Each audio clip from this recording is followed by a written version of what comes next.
Ja, menar Johan Seiman match på 6 då till vunnit i det 5-4 i mot Strömmen. Hur vill du säga det sen? Ja, det var roligt. Jag sa det. Det var nog snack båda vägar. Vi började att sula väl det. Men jag var inte hur mycket tämmer allt och jag hade att jag hade tar spalt över väl början av förhållandet. Ända 17-årig. Men jag var inte ska hänt det så vi kom så hålla och justera några ting och för ut och arbeta för sig och trycka på det och ta urslut och ta kanske är bättre än det men jag syns det att men det var otroligt underhållande för Askon rockade vi men vi följer vi låter otroligt bo i malen men vi skår oss några goda som så. Hur ser det väl när till Marströd till 6 vi är?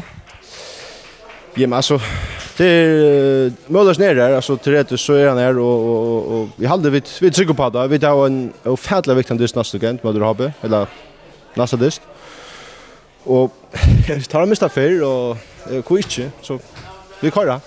Är det att komma på en så Jeffrey Strömmen på nu?